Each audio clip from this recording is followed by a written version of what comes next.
Diperlihatkan seorang lelaki yang penuh misteri bernama Josh Angelo. Ia terlihat sedang menyusun sebuah teka-teki yang disimpan di dalam dompet berwarna merah. Terdengar suara pintu rumahnya didobrak oleh segerombolan polisi. Ia bergegas melarikan diri dengan membawa dompet merah dan polisi terus mengejarnya.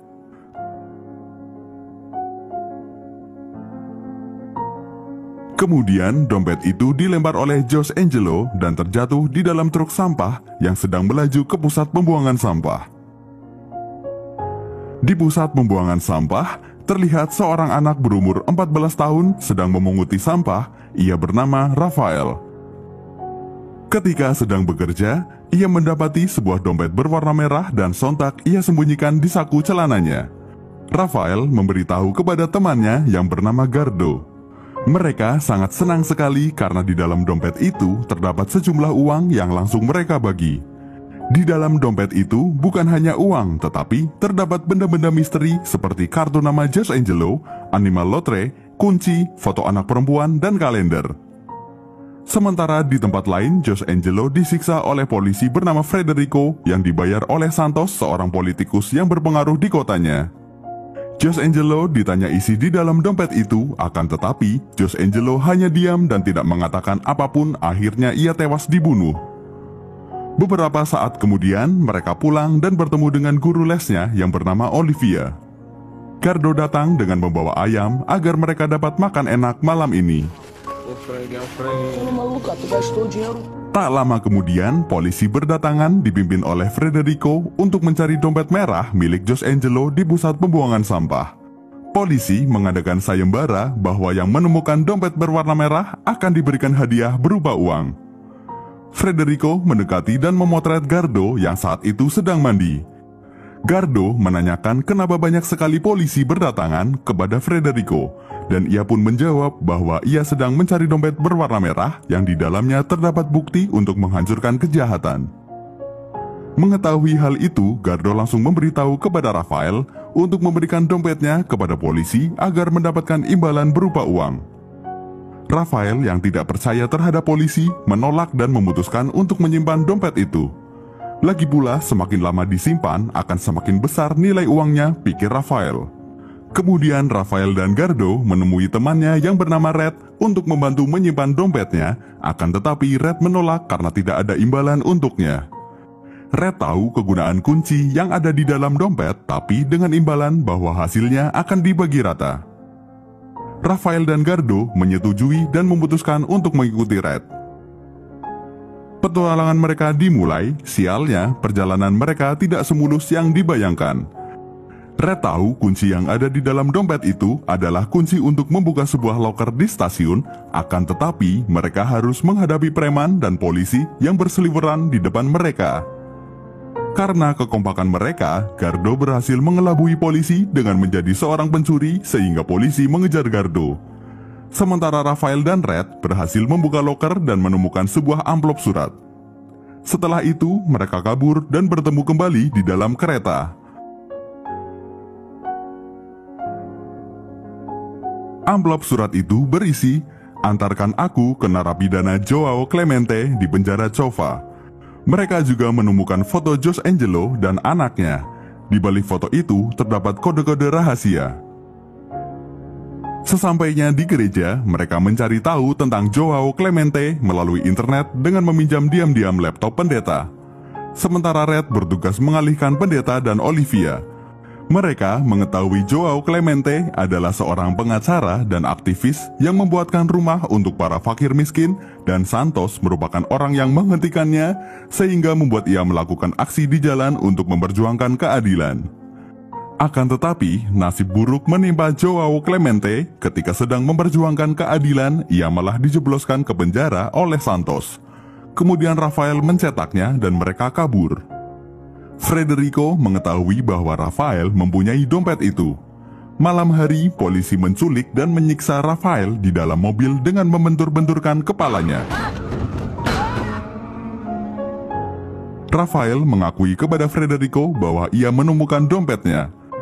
Federico pun langsung menanyakan apa saja yang ada di dalam dompet itu, tapi Rafael hanya diam dan menolak untuk memberikan dompetnya.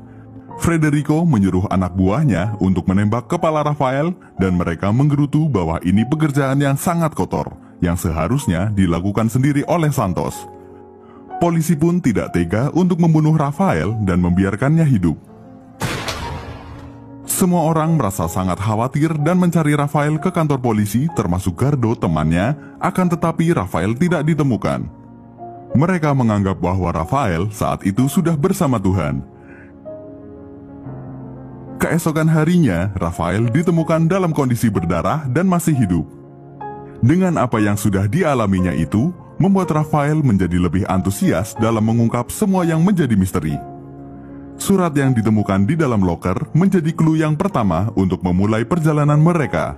Penjara Cova dan narapidana Joao Clemente itulah petunjuk pertama yang didapatkan di dalam surat tersebut.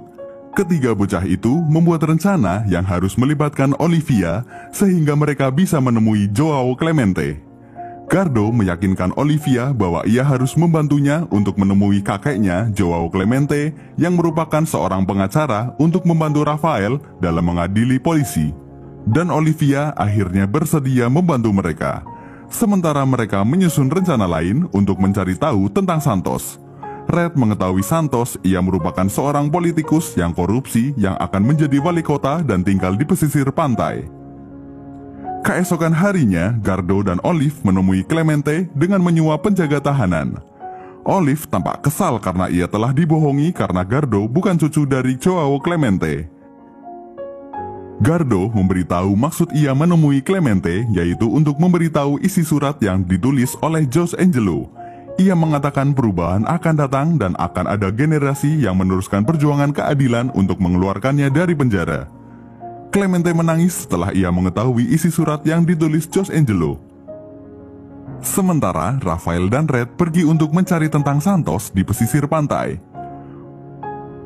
Mereka menyelinap ke rumah Santos, akan tetapi sialnya mereka ketahuan oleh penjaga rumahnya. Sepanjang jalan mereka memancing penjaga rumahnya untuk bercerita tentang Jose Angelo. Mereka mendapati bahwa ia merupakan salah satu kepercayaan Santos. Akan tetapi, Jose berkhianat kepada Santos. Ia secara diam-diam mengambil buku catatan korupsi Santos dan uang di dalam sebuah ruangan. Setelah mengambilnya, Jose Angelo pun kabur dan menghilang. Demi keadilan rakyat, Jose Angelo ingin mengungkap kasus korupsi yang dilakukan oleh Santos dengan membawa bukti-bukti itu dan mengeluarkan Joao Clemente dari penjara. Joao Clemente mengatakan bahwa untuk memecahkan kode dari Jose Angelo terdapat di halaman, bab, dan ayat Injil dan mereka harus mempunyai Injil darinya, akan tetapi semua barang miliknya ditahan oleh penjaga tahanan.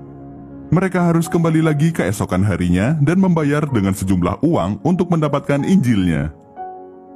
Malam harinya, Olive dibawa oleh polisi Frederico karena ia mengetahui bahwa Olive mengunjungi tahanan dengan anak kecil dan menyuap penjaga tahanan untuk bertemu dengan Clemente. Suasana semakin memanas setelah Olive di bawah tanah tempat tinggal mereka dibakar habis oleh Santos.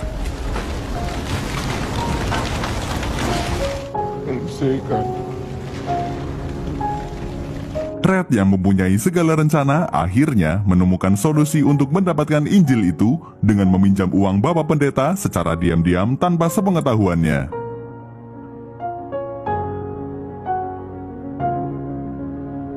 Mereka bertiga mulai menjalankan aksinya demi mendapatkan Injil itu. Setelah usaha yang mereka lakukan, Injil jatuh di tangan mereka. Polisi mulai mengejar-ngejar mereka. Gardo merasa kesal kepada Rafael dan Red karena dianggap tidak becus dalam menghindari polisi.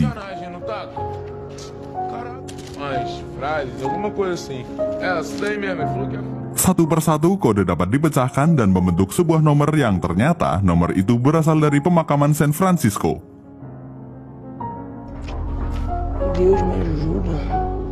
Saat kode telah selesai dipecahkan, polisi mulai berdatangan. Sialnya, Frederico mengetahui kode yang dimaksud oleh Rafael dan Red dan ia pun langsung bergegas pergi menuju pemakaman untuk bertemu tiga anak tersebut.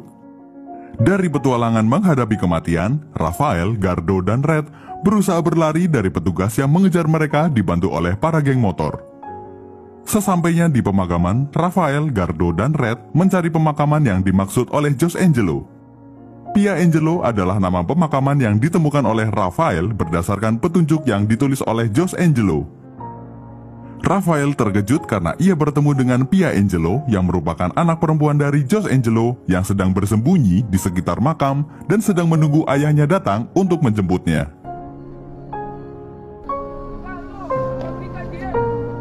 Federico menemukan Raphael dan teman-temannya itu untuk mengambil bukti. Karena Raphael mengetahui Pia Angelo masih hidup, mereka mencoba menggali makam untuk mencari tahu apa yang ada di dalamnya. Terkejut setelah mengetahui isi di dalam makam. Terdapat uang dalam jumlah yang sangat banyak dan satu buah buku yang dicari oleh polisi Federico. Buku itu merupakan catatan korupsi dari politikus Santos dan bawahannya polisi Federico. Suasana terasa menegangkan. Pia Angelo membantu ketiga temannya menghadapi Federico.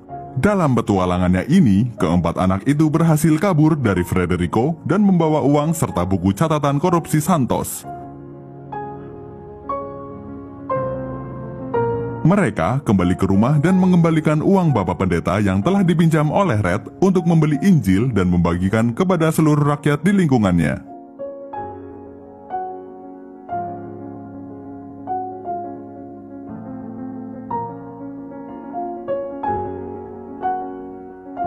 Olive dan Bapak Pendeta merasa sangat terberkati karena ketiga anak tersebut masih hidup dan memberikannya bonus besar, yaitu sebuah buku berisi catatan korupsi Santos dan bawahannya polisi Federico.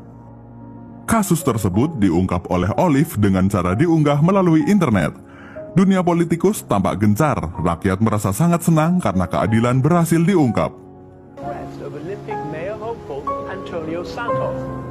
Red, Raphael, Gardo, dan Pia memutuskan untuk pindah ke pesisir pantai dan menjalani hidup dengan baik. Semua orang mencari keberadaan mereka karena keberaniannya dalam mengungkapkan sebuah keadilan.